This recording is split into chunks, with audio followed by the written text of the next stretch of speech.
What's up, everybody? Welcome back to Fantasy Football 201. Today's video, we're going to talk starts and sits for the rest of Week 13. We're going to look at guys that are under 40% rostered that you want to stash and start for this week. And then we're going to do a quick rapid fire through all the teams that are playing the rest of this weekend, who I would start and sit. I'm going to pick one player for each of those games. Then finally, we'll close out with some fan mailbag questions. But I do want to make an announcement. We are going to go live again on Sundays. So tune in Sunday at 11:30 Eastern Time, and we will go live with start and sit decisions for the Week 13 games. So please be on the lookout for that. And if you, once again, if you want to like or subscribe to this channel, I make a wide variety of fantasy football content, and I reply to all my commenters. So please take advantage of that with this small channel, and we'll help do everything you can to win a fantasy football championship this season. So we're down in the closing stretch. We had 4 games that have already happened for Week 13, and then we've got one more week until the playoffs for most leagues. But some leagues are actually starting in Week 14, depending on the size of your league. So these are important games coming up. So I just want to go through 2 quick takeaways from the Thanksgiving and Black Friday games, and then we'll get into the under 40% rostered. So my biggest takeaway is, so the Bears have been playing pretty well of late, and I think that we have to change some of our opinions on some of these players because we were pretty down on Caleb Williams, DJ Moore, Keenan Allen for quite a while, but they have been playing pretty well of late. But my fear with that situation is that, now that we have some good numbers the last 2 weeks with Thomas Brown as the OC, Matt Eberflus has been fired, and now Thomas Brown is being promoted to interim coach, which I not to get too much aside on this topic, but I don't think that Matt Eberflus should be the coach long term. But I do not agree with this decision personally because, Caleb Williams is a rookie. He's already learning the NFL system, and now they're going to give him a third offensive coordinator in his first season because they're going to move Thomas Brown up, incorporate another offense. This is just a very difficult situation for Caleb Williams to be in. I would have just rode out the season with Eberflus and continue to work this Thomas Brown offense and then see what you have as a candidate for next year. If you promote him to head coach right now, then you're kind of stuck in a situation where you're kind of pressured to give him the reins because he is the interim coach. So to me, I just would have held out the season with Eberflus and then just start out fresh. But my point is that just because the numbers are great right now, it doesn't mean that's necessarily going to be the case moving forward. So unfortunately with the Bears, we're kind of at square one again with them. So we'll see what happens with that team moving forward. And then my second big takeaway is just the tight end landscape in general in fantasy football. So we had quite a few marquee tight ends play on Thanksgiving and Black Friday. And I want to first highlight one of the biggest shams of this draft was Sam Laporta going in the second and third round, and in a lot of places the number 1 tight end. And in this game he pulled off what I call the triple single, in which he had single-digit targets, single-digit receptions, and single-digit yardage. But he still somehow got 2 touchdowns out of that. So let me look at the stat line real quick. 3 receptions, 6 yards, and 2 touchdowns off 6 targets. So, I mean, you like the fact that he got 6 targets, I guess, is a silver lining to me. But, this dude has 2. If you take away these 2 touchdowns, this dude would have been an absolute bust. And, I know his numbers are still respectable for the week. He got 15.6 in terms of PPR leagues, but there's 2 other tight ends that went way behind Sam Laporta that were by far more productive throughout the season, and or far more productive in Thanksgiving and Black Friday, and that's Brock Bowers and Jonnu Smith. So I first want to highlight Brock Bowers. There's not too much to really analyze with him, and the fact that this guy is just the number 1 tight end rest of season. I've already talked about how he has the best strength of schedule the rest of the way. But over the last few weeks, his target count has been insane. Since the bye week, he got 16 targets against Miami, 10 against Denver, and then 14 against Kansas City. The Denver game was a little bit of a throwaway in terms of only having 7.8 points, but then The two other games, he had 31.3 against Miami. And then in this game against Kansas City, he had 30.0, in which he caught a touchdown in both those games. And still on the season, he only has 4 touchdowns, which is tied with Noah Gray.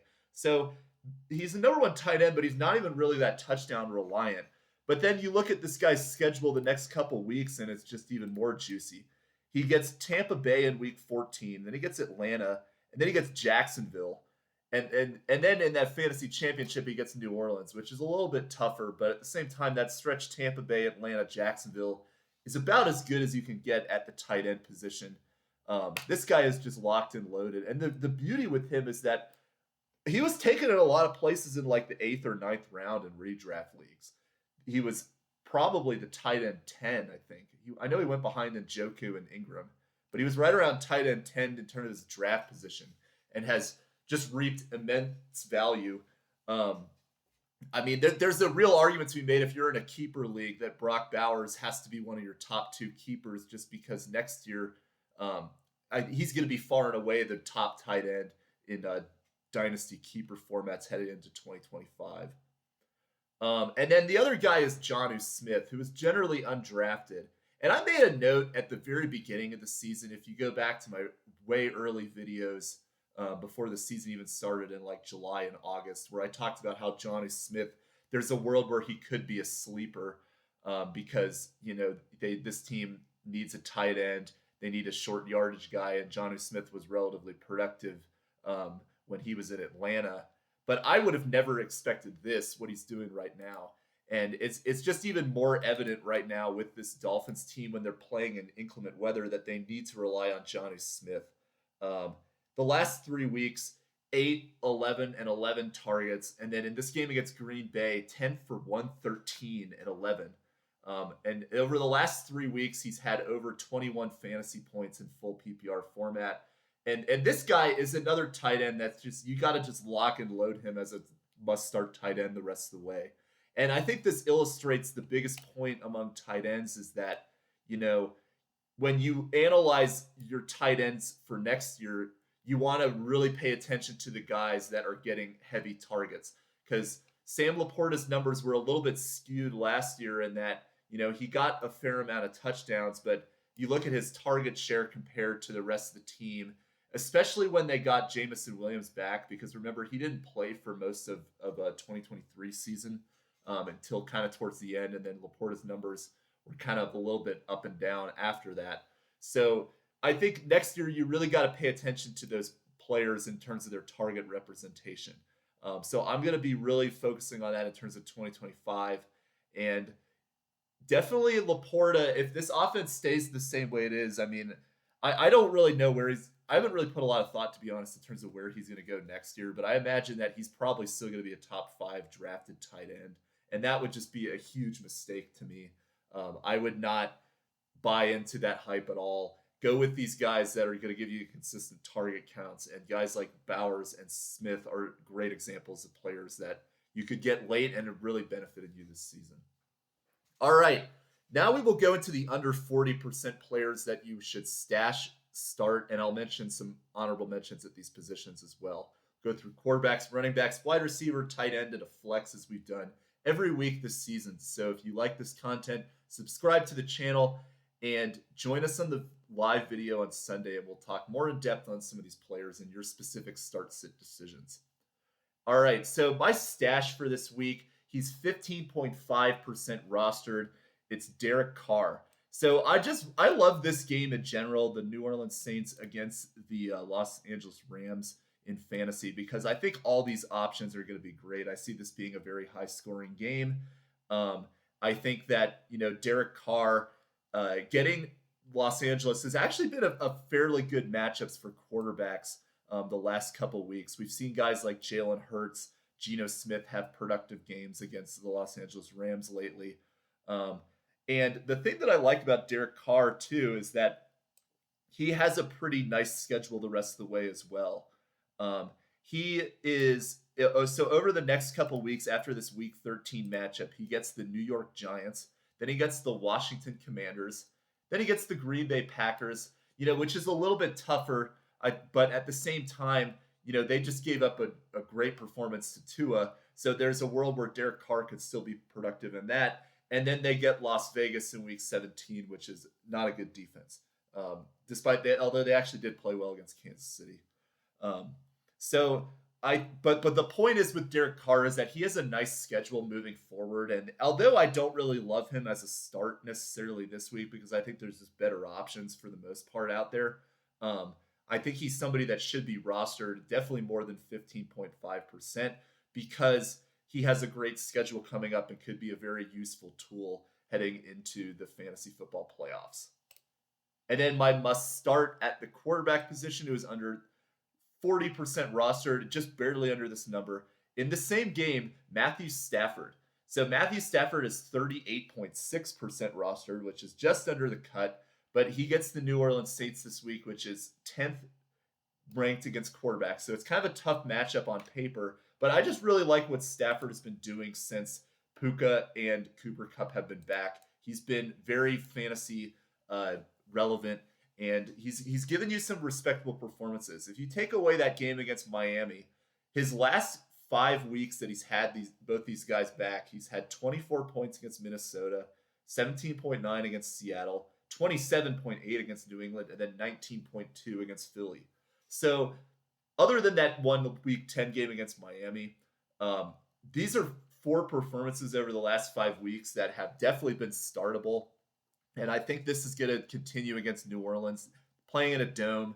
I'd like, there's going to be some cold weather this weekend in a lot of games, but this game, you can rely on the fact that there's going to be a lot of passing.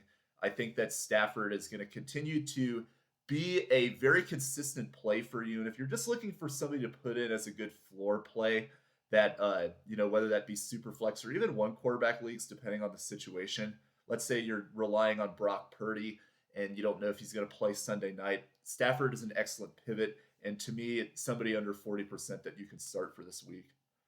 Honorable mentions. Won't spend a lot of time on Will Levis, but he is another honorable mention because he is playing pretty well and he has a great strength of schedule. So you can go back and watch my previous videos where I talk about him more. But after Washington, they have an excellent stretch where they get Jacksonville, Cincinnati, Indianapolis, and Jacksonville in the last week of the regular season and into the fantasy football playoffs, which is the number 1 ranked schedule for quarterbacks. So as Will Levis has been playing a little bit better of late, this is somebody that could be a deep league streamer that is somebody to really keep an eye on.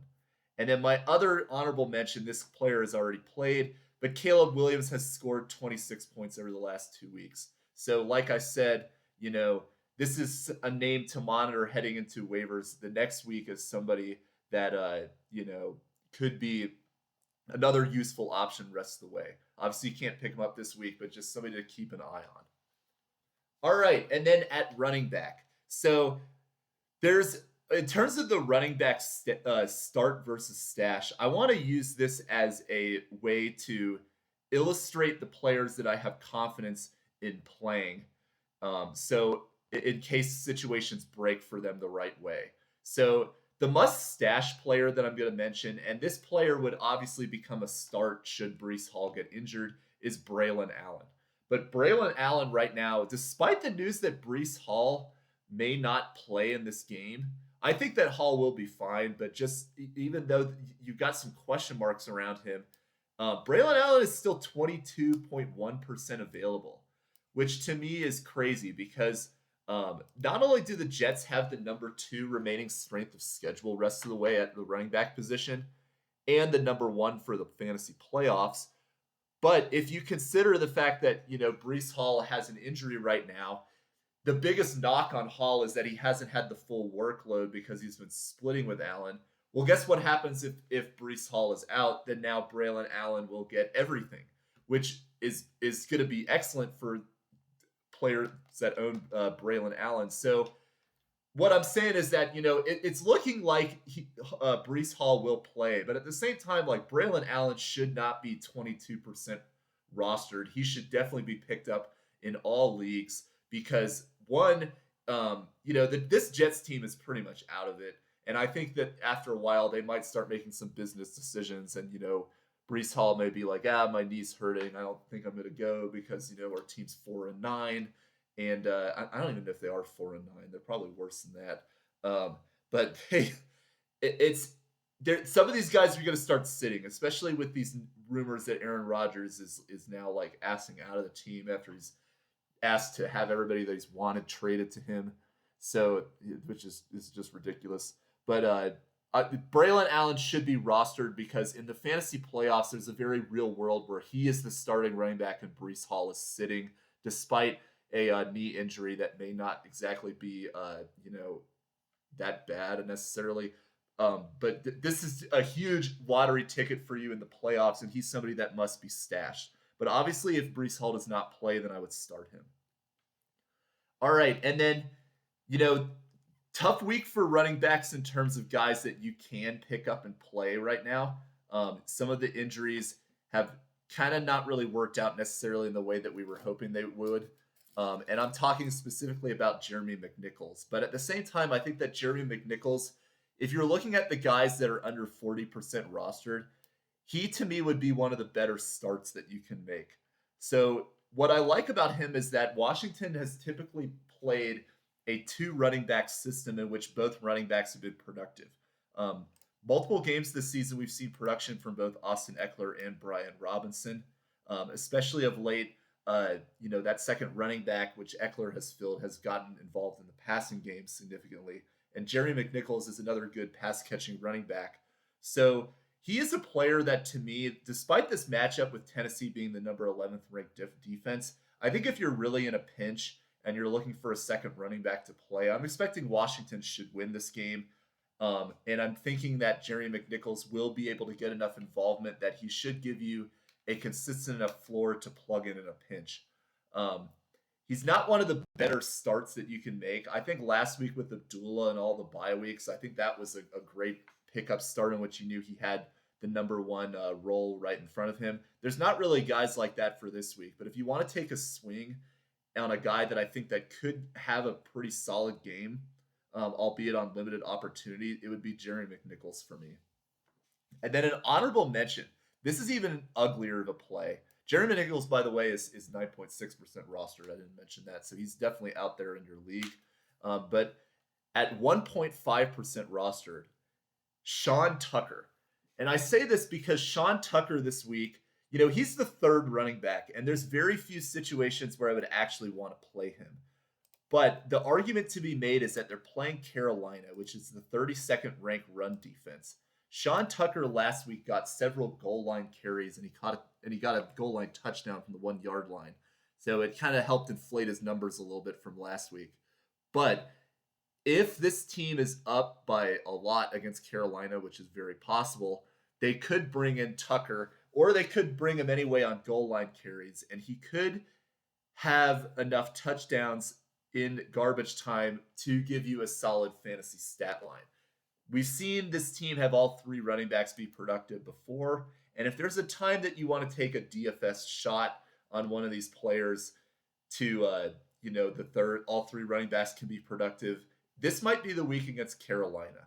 So I say that, and that Sean Tucker is not a guy I would recommend starting over most players that you probably have on your roster, but if you're really desperate, I think that there's a world to an argument to be made that he could be a productive start this week.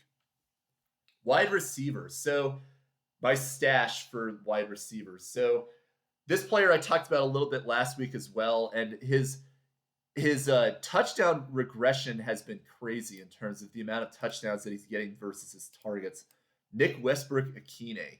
So over the last 7 games, he has caught 6 touchdowns, going all the way back to week 5. So he's playing extremely well of late.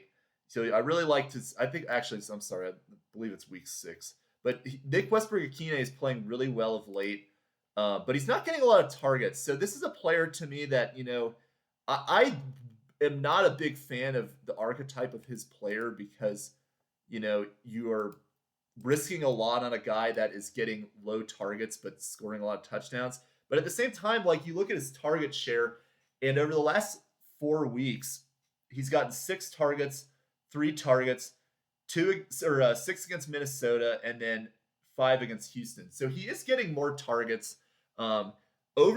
Since that week 6 stretch that I talked about, since he started going on his touchdown spree, he has scored no less than 6 points at the wide receiver position, and he's had 4 out of the 7 games in which he's scored over 10 points. So, do I want to like start him this week? Not really, but at the same time, there's a real argument. As I just said with Will Levis and his schedule, the wide receiver schedule is also ranked number 1 for the Tennessee Titans as well. So if you want to take a flyer on a guy that has a great strength of schedule, see if he can, if anything were to happen to Calvin Ridley especially, then he just becomes a gold mine player that is only 18.6% rostered. I would definitely make sure that Nick Westbrook-Ikhine is at least stashed. But a player I would start who is 21.6% rostered, and I can't believe I'm saying this about this player, but Marquez Valdez-Scantling. I believe that this is a week that is set up for him for success. And this is a player that I've talked about frequently that I do not like starting in fantasy because he's super inconsistent. But there is a real argument to be made for him this week that if you're going to play him and pick up a guy that is only 21% rostered, this is the week to do it. They get the Los Angeles Rams, a defense that I've said that has given up big plays to wide receivers throughout the season. We've seen a lot of wide receivers break out for the Rams, as I've talked about, like Marvin Harrison, Jackson Smith, and Jigba, guys like that have all had their breakout games against this team. Their pass defenses, they're definitely their Achilles heel. And the New Orleans Saints love to run deep routes. Previously with Rashid Shaheed until he got hurt. Now with Marquez Valdez-Scantling. He's also the number 1 wide receiver on this team. So all of that sets up to me that, I think that Marquez Valdez-Scantling will be reliable enough that you can play him for this week. Obviously, you're taking a huge risk with him, but if you're in a situation where you're trying to catch up, you need to get some W's, I would start Marquez Valdez-Scantling this week against the Los Angeles Rams. And then honorable mention. So I won't spend a lot of time on this player because I've talked about him quite a bit, but Xavier Legette is only 35.7% rostered. And to me, I still like him as the number 1 wide receiver for Carolina moving forward. And I think there's a real argument to be made that he could be a top 30 wide receiver rest of the season. Obviously, the situation with David Moore last week and him getting more targets and yards, then Legette is a little bit concerning. But at the same time, I think if you're going to bet on any of the 3 Panthers receivers in terms of Legette, Thielen, or David Moore, you go with Legette because he's a rookie, very talented. And I think that, in this game against Tampa Bay, this is a real opportunity for him to break out. And the nice thing is that they get Tampa Bay later in week 17.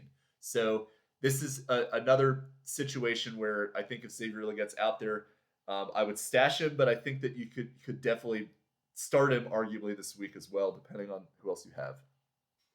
Tight ends. So there are not a lot of great stash tight end options because for the most part, on a bye week or on a week where there's no bye weeks like this week, there's just not a lot of room for you to have a tight end to stash. But I do want to use this as an opportunity to look ahead to week 14, in which there are 6 teams on a bye. So we'll talk a little bit more about this as we go into this next week. But the teams on a bye for this upcoming week, it's going to be another heavy-hitting week with 6 teams. You've got the Washington Commanders. You've got the Baltimore Ravens. You've got the Denver Broncos. You've got the Indianapolis Colts, New England Patriots, and the Houston Texans. So among the tight ends, that's not a lot of big-time names other than like Ertz and Mark Andrews. But a good matchup that I would be looking at for this next week, and somebody that you may consider stashing based on the situation, is Dawson Knox. He gets Los Angeles in week 14, which is not exactly the best against tight ends. And he got 6 targets last week. So a little bit disappointing in that game against Kansas City. I was kind of expecting him to do a little more than he did. But Kincaid is injured. There's no real timetable of when he's getting back, and the fact he didn't get healthy after the bye is concerning. So if Dawson Knox has the opportunity to start again, this could be a solid bye week replacement option for you in week 14. So if you're in a deep enough league where you can stash him, that could be a good idea. But I would not play him for this week based on the other options that you have available. But my start for this week, and a player that I've already mentioned as well last week, Will Dissly. Will Dissly for the Los Angeles Chargers has been a pretty solid option for you. Did not have the best of games on Monday night, but he gave you a consistent enough floor that you wouldn't have been totally disappointed. He had 8.7 points. He is involved in the passing game. He got 4 targets last week, but prior to that, he was getting 6 targets the previous 2 weeks. With Quentin Johnson struggling, with the absence of J.K. Dobbins as a pass-catching running back now, with him being injured, and the fact that Gus Edwards is not a good pass-catching running back, I like Will Dissly as a good check-down option for this week for Los Angeles going up against the Atlanta Falcons. The other thing I like about Dissly is that he has the number 4 remaining strength of schedule at the tight end position.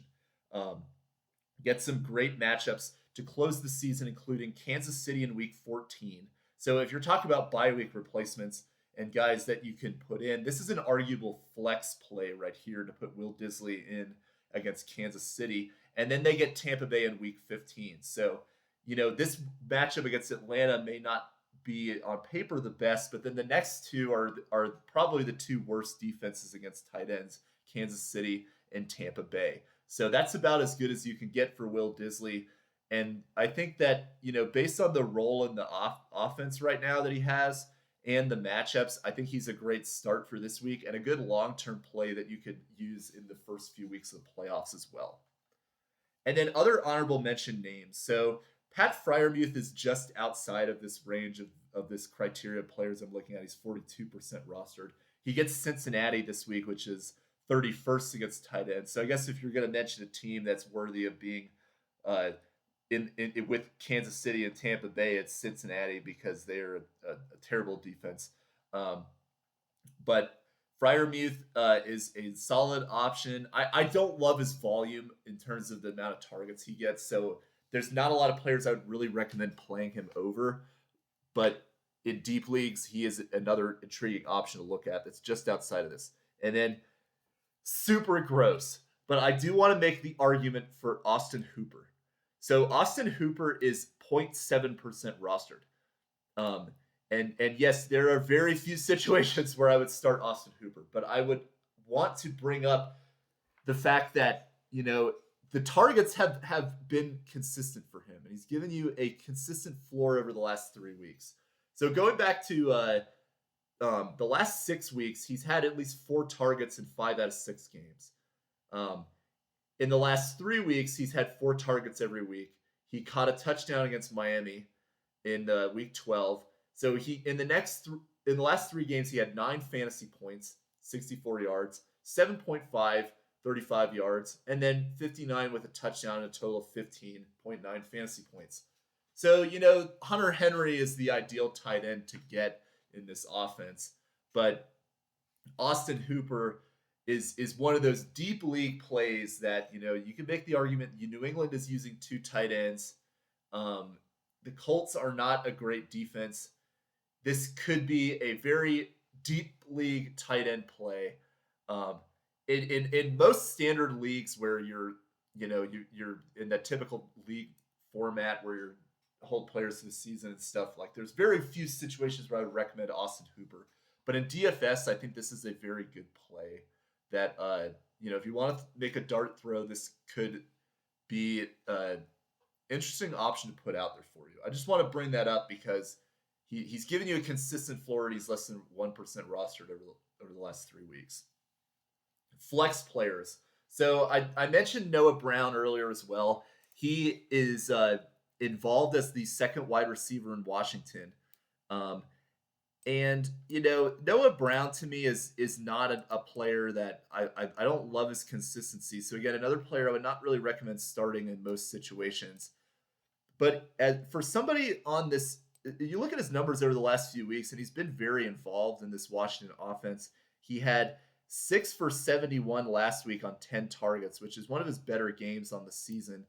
But he's been getting it done for quite a while. He's had 16 points against Chicago. That was his Hail Mary game. He had 11 against the Giants, 6 against Pittsburgh. You throw out his week 11 game where he was 1 for 4 on 4 targets. But then this last week against Dallas, 6 for 71 on 10 targets. So he's had high target volume before. He has a better fantasy playoff matchup than he does right now because he has Tennessee and then the bye week next week. But in week 15 and 17, New Orleans and Atlanta in his fantasy playoffs. So there's a lot of things to like here with him as somebody to just stash and see how things develop. But I would probably not play him for this week. By start, though, DeVaughn Vele, a player that I mentioned before who's bumped up to 5.5% rostered. But over the last few weeks, he has been playing pretty well. He's given you a consistent floor, and I think against Cleveland, which is a bad pass defense, he is a player that you could plug into your flex for Monday night. He was 6 for 80 on 9 targets last week. The week prior, he was 4 for 66 on 5 targets. And then against Kansas City, he was 1 for 39 and a touchdown on 4 targets. So you put all those numbers together, he's gone over 10 fantasy points in the last 3 weeks. As I mentioned, he gets Cleveland. Denver is a team that needs a second receiver, and Vele is stepping up as that guy. I think if you're looking at those lightly rostered options that you need to plug into your flex should any injuries happen, Vele is the best pivot that you can find. And to me, the thing that's even better about him is that they get a great fantasy playoff schedule, including Cincinnati in week 17, that championship game they're playing against that defense. There's just so many things to like with Vele, and I think that he could be a real sleeper rest of the season and a start for week 13. And then a deep honorable mention, I've kind of revealed it there, but a deep option, not Austin, is Calvin Austin of the Pittsburgh Steelers getting Cincinnati this week. You don't love his target share necessarily, so I don't like him as much as Vele. But another situation where this team needs a second receiver. We're not really seeing it from Mike Williams right now. They're getting Cincinnati. Austin is a very explosive player, and Cincinnati gives up a lot of explosive plays in their defense. So all that sets up as, this is another deep league option to consider. All right, rapid fire, we will run through a player that I will start and a player that I will sit from each of the games. And then we will go into a few questions for the mailbag to close things out. So Atlanta and Los Angeles. And first of all, if you have more questions, tune in Sunday for your specific lineup questions. I will go through that in depth, and your questions will be the priority. But I will go through each of these games and position by position who I would start and sit. But I just want to bring up one player for each of these games. Atlanta and Los Angeles. The player that I would start is Justin Herbert. He's been playing great of late. I think that against Atlanta, which has a defense that has been struggling of late, I think Justin Herbert is somebody that you can plug in and will be happy to start. The player that I would sit, though, is Quentin Johnston, because we've seen Quentin Johnston have some good games this season. You may be tempted to try to play him again and treat this game as a fluke. But I think, honestly, what's happening is that, he let this team down on Monday with all of his drops, and I think there's a real chance that they're going to be shifting to more Disley targets and more Joshua Palmer targets. So I would be sitting Quentin Johnston in this game. Pittsburgh and Cincinnati. So George Pickens down game against Cleveland in the snow, but he's a must start against Cincinnati. Plug him in. I think there's a real chance that he's one of the top receivers on the week given this matchup. And then my sit player, I'm surprised. Like I've seen people drop their kickers to pick up Evan McPherson off his bye week. And I'm telling you, there is no reason why Evan McPherson should be rostered in fantasy. It's just this dude, it's just crazy how much hype this guy has been living off of since his Super Bowl days. But in a game where I really like almost all of these players to start that are fantasy relevant, except for maybe the guys like Gesicki that are already on the fringe, like the ones that you may be tempted to play, like Evan McPherson at kicker, just don't do that. Arizona and Minnesota, another game where I like a lot of the players that are options, but one that I really like to have a bounce back is Marvin Harrison Jr. Minnesota 31st against pass defense. Marvin Harrison Jr. has been up and down, but the thing that I like is that this game is going to be in a dome, and kind of the same applies to Kyler Murray as well. I think he will have a bounce back too. But Marvin Harrison to me against Minnesota is a player that you can start for this week. I think that he will get back on track and be a top 20 wide receiver this week. And then as I said, I like all these offensive options, so I would be sitting the Minnesota defense for this week. I think there's better defensive streams that you can look at, like the Houston defense, like the Tampa Bay defense, like you're talking some other bad defenses that are usually not rostered but get good matchups, like Indianapolis against New England. I think those are some better options that you can look at than Minnesota against Arizona. And then speaking of Indianapolis and New England, I'd be putting Jonathan Taylor back in my lineup this week. It's been rough the last few weeks, but against New England in a game where they should win, and they're going to be a little bit limited in terms of not having Josh Downs. I think that we'll see more involvement with Jonathan Taylor, and I think he gets back on track this week. You can start him this week. I would be sitting the New England wide receivers, though, because they have not been consistent. We've seen a rotation of guys like Boutte, Demario Douglas, Jalen Polk. To me, I just don't really think that this is a great option. And there's just so many other wide receivers I'd be looking at rather than these Patriots receivers, despite the fact that the Colts are a pretty good matchup for wide receivers in fantasy. Next, we have Seattle and the Jets. So JSN, to me, must start. I mean, this guy is, if you haven't really been following his numbers of late, he's been on fire lately. And this guy is pretty much a top 15 wide receiver the rest of the way, in my opinion. Playing great, and he's a must start the rest of the way for me. Even in this matchup against the Jets, where you may be, they got Sauce Gardner, they're a good defense. No, they're not a good defense. You could start JSN, and probably DK Metcalf as well. And then who would you sit? Aaron Rodgers. Like the Jets have not been playing well. The Seahawks defense has been playing well of late, and I just see this going very much the same way it did for Kyler and Brock Purdy the week before, where they struggled against this defense. Aaron Rodgers, to me, you have to sit him. You probably should not even be rostering him at this point either. All right, Tennessee and Washington. I would start Brian Robinson. I mentioned Jerry McNichols earlier, but I think Robinson will be fine in this game. I'm a little bit concerned about the matchup, but at the same time, Washington runs the ball so effectively that I think that he's going to be fine in this game. They're going to run the ball, utilize their running scheme that's been so effective for them. And there's a chance of snow in this game as well. So given that, we could see more involvement with both of these running backs too. I would be starting Brian Robinson.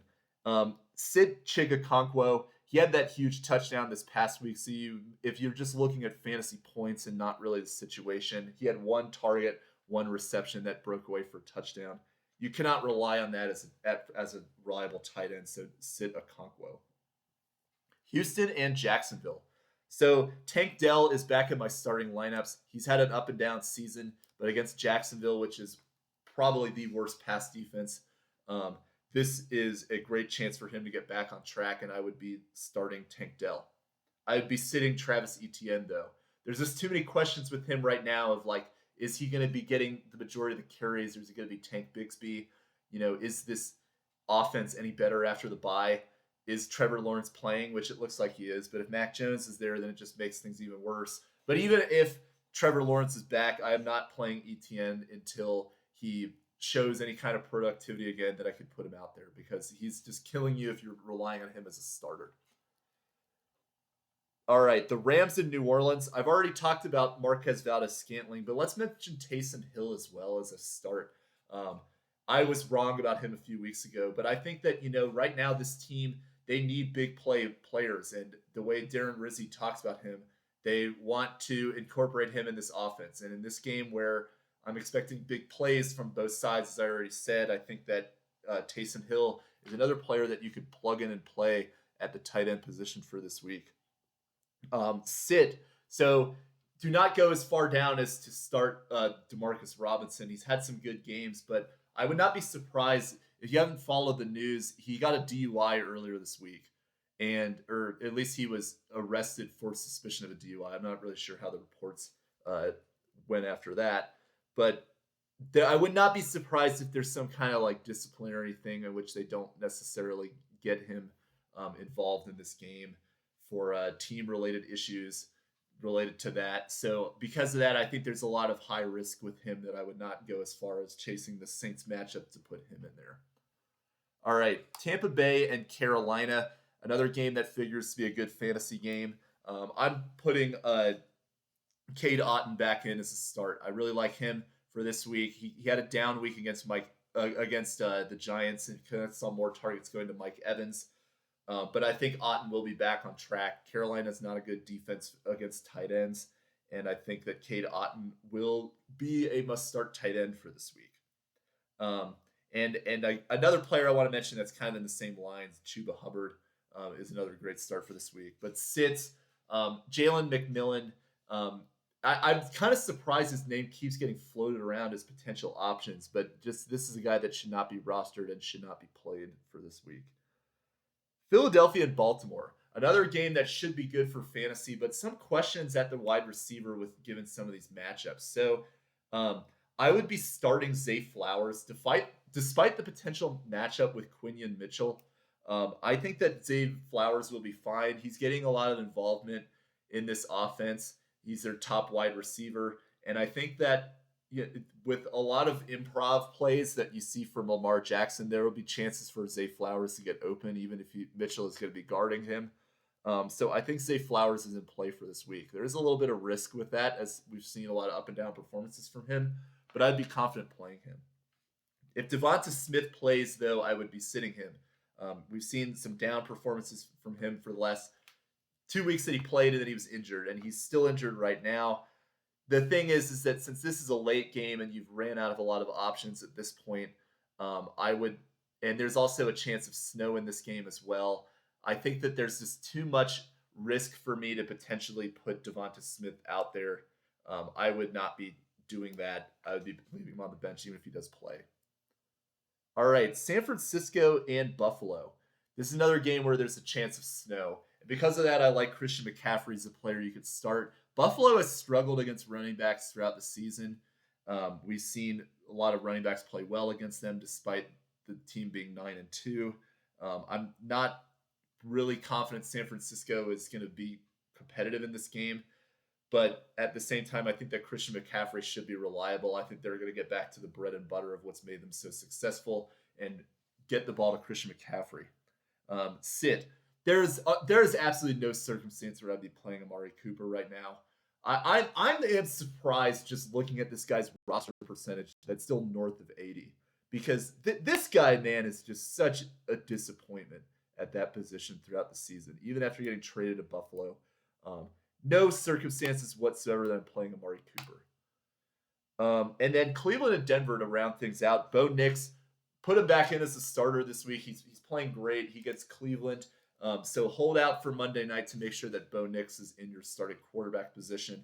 And then sits Nick Chubb. So he had a good game against Pittsburgh in the snow game. But as a whole, we've seen Nick Chubb. If this team is not competitive and they're in a situation where they need to throw the ball, he gets game scripted out really easily, and I'm kind of suspecting it'll be one of those games. So I would be sitting Nick Chubb. All right, so that gets through our rapid fire start sits. Now, if you want to see more information, tune in on Sunday, and I'll go through all the games in depth, but obviously your questions will take priority, so please take advantage of that. So we'll go through some questions from the fan mailbag. We will start with questions from Dylan, who has a few questions about Jonnu Smith. Do you think Jonnu Smith will play consistently like this through the end of the year and next year? Hard to say for next year because there's just a lot of situations we have to see what happens with Miami. Like, will Tyreek Hill be back? Will Jalen Waddle be traded? What happens with the quarterback situation? Because Tua has got a lengthy injury history with concussions. I can't really say how I feel about him for next year right now, but he is very intriguing based on how he's playing the rest of this season. And as I said, he's a must-start tight end rest of the way. But he is somebody to really keep an eye on for next year as well. Who do I think should win Rookie of the Year? So my answer is biased because I'm a Commanders fan, and I think it should be Jane Daniels. But there's a real argument to be made for Bo Nix. There's also a real argument to be made for Brock Bowers. I think ultimately it's going to come down to whether or not the Commanders or the Broncos have a better record, and that'll determine the Rookie of the Year. I'd like to see Jaden Daniels personally, but I mean I'm a little bit biased, as I said. Do you think Noah Brown could take over for McLaurin? No, I think that you get with McLaurin more of the big plays. So because of that, you're opt for some more disappointing games. Noah Brown could give you a little bit more consistency potentially, but McLaurin is the number one, so I don't really see Noah Brown overtaking him. And then do I like Josh Downs or Joshua Pittman? Or sorry, Josh Downs or Michael Pittman, sorry, more long term. I like Josh Downs more. He's a younger player. We've seen Pittman for quite a while be a guy that we've hyped up and has been inconsistent. Josh Downs is younger. He fits more of the archetype of a PPR type of slot player that could be more reliable and have some big play upside. So I would go with Josh Downs personally. Michael Pittman, I think, is a little undervalued in terms of how the fantasy community views him. But at the same time, I think if I had to pick between two of these players to have in Dynasty, I would choose Josh Downs. All right. So we will go through a few other questions as well. One sec. Okay, so who would I recommend starting in two flex spots? This is from On Their Head. Two flex half-point PPR league. Who would I recommend starting between Connor, Tracy, Flowers, Sutton, and Debo? So Tracy already played, so he had an okay game, but let's just take him out of the equation for purposes of discussion. Sutton is a must start. So if you have Cortland Sutton, you're holding him out till Monday, and he's a must start player. To me, he's a top 10 wide receiver the rest of the way at this point. Debo Samuel, I'm not going to play. That's a must sit to me. And then between Connor and Flowers, I would go with Zay Flowers. Minnesota has kind of a tough run defense, and Arizona kind of spreads the ball around a little bit with their running backs. I think Flowers is a better play and a player that I would start. So among those two, I would go with Flowers and Sutton. All right. And then question from It's Frank NCO. Thoughts about Justin Jefferson? I just traded CeeDee Lamb and Darnell Mooney for Jefferson and DJ Moore, which is a great trade because you're getting the top wide receiver. And then DJ Moore has been great too. So I think that's excellent. CeeDee Lamb has been effective with Cooper Rush, but there's obviously a limited ceiling there, and he really had a dud against the Giants. So this is a huge win for It's Frank NCO to pick up Justin Jefferson here. And then he also asked, should I try to move Kyron for Mixon or Gibbs? So Kyron Williams versus Joe Mixon, I would just keep Kyron Williams.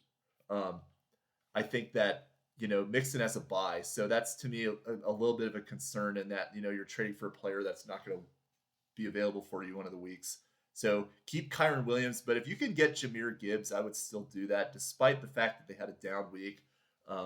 It's just that offense is just crazy, and Gibbs has been so consistent all season. I think that this game kind of a down game relatively that he had against the Bears, I would kind of put that behind. All right, question from Gottfried Friedafori. Sorry, I probably butchered your name. My apologies. Should I move George Pickens for Mike Evans? I'm also thinking of moving Rashad and Jordan Addison for Bucky Irving. So this was a little bit of a conversation that I had with him about, like, what should you do with Bucky Irving in that trade. So Pickens for Evans, I would not do that. I think this matchup is great, and Pickens overall is a better rest of season schedule. And then among the other options for Bucky Irving, so moving Addison and Rashad for Bucky is too much for me. But if you're getting a wide receiver back, then it was a good deal. So he gave me the list of the players on his team. And my recommendation was that other owner had Jaden Reed. So my recommendation was to do Addison and White for Bucky Irving and Reed. which, Reed has been inconsistent, but the thing I like about him is that he's the number 1 wide receiver on the Packers. Got a touchdown this past week, or on Thursday night. So hopefully you pulled it off before Reed scored the touchdown there. But let me know how that went for you. Would I start Laporta or Disley? So that's a situation to me, like, the Laporta already played, but Disley, I think there's a world where he's a much better play because of the target share, like I said. Laporta got those 2 touchdowns, but kind of a fluke, to be honest. All right, and then final question from Thomas Westendorf. Russ or Levis for Bo Nix's bye? I'm thinking about starting Levis this week. So Levis, to me, not a great start for this week, but he gets Jacksonville in week 14. I think that would be great. If you had to choose between, Russ, let me just double check real quick who Pittsburgh plays in week 14. But I would generally lean Russell Wilson over Will Levis in the situation of the 2 of them head to head. But given the matchup, that's another question. So Russell Wilson gets Cleveland in week 14. So yeah, I mean, that comes down to the weather. Cleveland is a pretty good matchup for quarterbacks. They usually do pretty well against Cleveland, but again, in the snow, we kind of saw Wilson struggle. So pay attention to that. Levis, on the other hand, I think this is a great matchup against Jacksonville. And if he plays well against Washington, I'm talking like 18 to 20 points, then he's really going to be brought up this next week as somebody that you must pick up. And to me, I think he would probably jump up on top of that list as one of the top streamers. So right now, I lean Russ, but pay attention to what happens this weekend with Will Levis. All right, that's all I've got for this video.